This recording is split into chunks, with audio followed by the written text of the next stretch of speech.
I made an annoying kid fall and I don't know if he is still alive.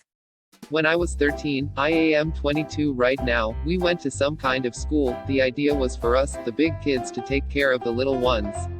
Well, I never liked little kids. I find them annoying, obnoxious, and just don't like them. I respect them, but of course, I don't like to take care of them at all. We followed our teacher to some kind of playground the school had outside, and there they were, kids. So, now was time to get to know them. Every kid, they were around 6 to 7 years old, started to talk to all my classmates and me. I was not rude to any of them. I know it sounds that I despise kids, but I was not a rude piece of shit. So when a kid asked me something or wanted to play, of course I accepted. There was this sweet girl called Isabel. She was chubby and I don't know why, but her eyes were huge. She reminded me of a Nickelodeon character. Anyway, I started playing with her in a little sandbox. I promise you she was the most calmed and sweetest girl I had ever met. So I was biased and instantly liked her. But then this little boy named Max came. He was the rudest, most annoying and irritating kid to ever exist. I saw him pushing my girlfriend's skirts or trying to look under them, hitting my friends and annoying all the little kids there. When the teacher tried to calm him to make him stop, he grabbed the little strap that holds the dress of the teacher and broke it, so that made the teacher go inside because the dress was falling and she needed to go change. I was mad, but I was too busy building castles with Isabel, so I ignore it. We builded a full city put of sand. Isabel was very happy and proud, and honestly, I was having a really good time. Until out of nowhere Max goes inside the sandbow and steps on everything. He was saying mean things to Isabel. You are fat and you are not allowed to build. I already mentioned Isabel was a little chubby, so of course calling her fat made Isabel cry. At this point I was so irritated. I just picked Isabel and walked away. And this little shit still kept talking shit. You can't carry her, she is fat and will fall. Now, I know kids are ignorant and hurtful, but still I was mad at that little piece of fuck. After calming Isabel, she told me she was sorry for destroying the city we made together. I asked why, and she said, I am fat and that made Max destroy it. Okay, so the kid made Isabel have this mentality that if something's bad happens to her, it's her fault because she is chubby. I told her it was not true. You are pretty and smart, blah blah blah, all that bullshit to make our stop crying and feeling bad, and we went to the swings.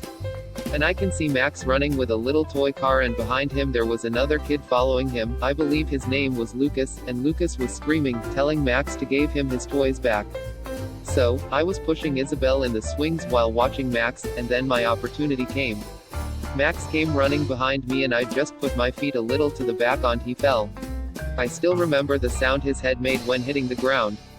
Apparently some of his teeth broke, and when falling he bite his tongue, so it was a completely bloody mess, blood everywhere. He was still in the ground, crying and screaming that he was in pain.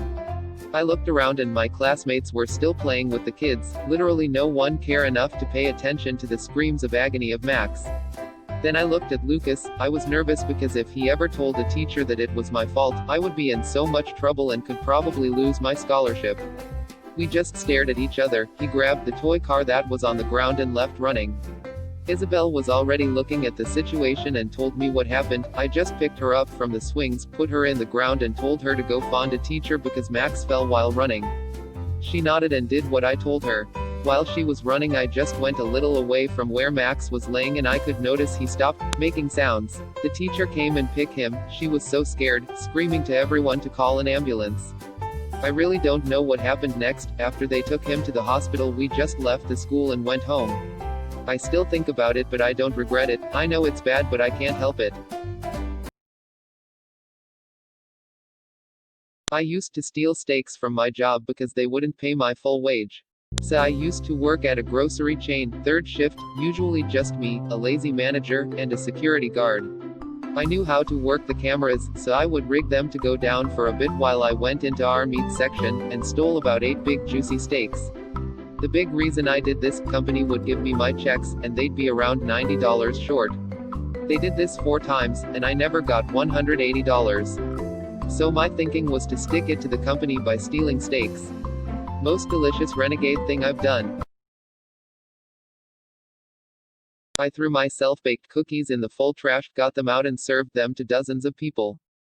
So, 2 years ago I was on the closed ward in a mental hospital due to depression. It was almost Christmas and everyone got to go home for the holidays except me, a friend on my ward and a few other people on different wards. We had this activity we had to do, which was baking with the group. So my friend and I, like I said, there were no other patients on our ward besides us, had the brilliant idea to bake a ton of Christmas cookies and give them to all of the staff and the PPL who were still in the hospital, which were around 30 PPL in total. Everything is going great. We put our cookies in the very confusing oven, which is a combo with a microwave, and get them out early, like a few minutes in, because we smell something burning. We had set the oven on the microwave option, and thank God, we didn't have anything not microwave proof in there. But the cookies were dry and some were slightly underdone and some slightly burned. They're ruined, nothing to do about it, I concluded dramatically whilst making the decision to throw them away. So I get the plates, shove the cookies right in the, almost to the top filled with thrash can. My friend, hysterically pushes me out of the way, no goddamn, we can use it still. She mumbles, we shouldn't waste them, we can fix them, nobody will ever know.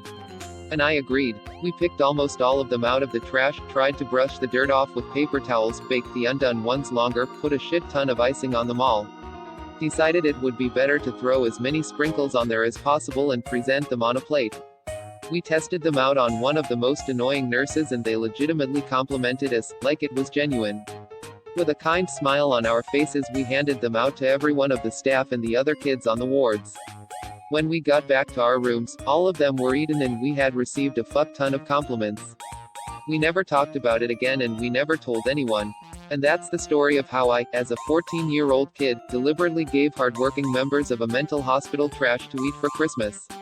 Edit, it was maybe not clear but I do feel guilty about it because there were some really nice and helpful people that ate them. It still haunts me when I eat a cookie myself because I would never want to eat a cookie that had been through so much and I handed it out to others. I stole over $1,200 of food from my work over 2 years. Worked at a pizza restaurant and found a way to stealthily cook and sneak a few pizzas out for me and my buddies every few nights or so over the 2 years I worked there. I would also stuff 2 soda pop bottles into my jacket when I would leave sometimes. The managers started taking intense inventory of the soda, and started becoming a bit suspicious of me cooking the pizzas but never said anything. Over the 2 years I think I stole about $1,200 worth of goods, kinda regret it but would probably do it again. I stole earrings from Forever 21. I had bought something from Urban Outfitters right before. So when I went in I got a shirt and 2 pairs of earrings. I bought the shirt and a pair of earrings BC they were cute but in the fitting room I put the other earrings in the Urban Outfitters bag. I got a thrill from it so I understand why people steal for the thrill of it but it was a bad kind for me.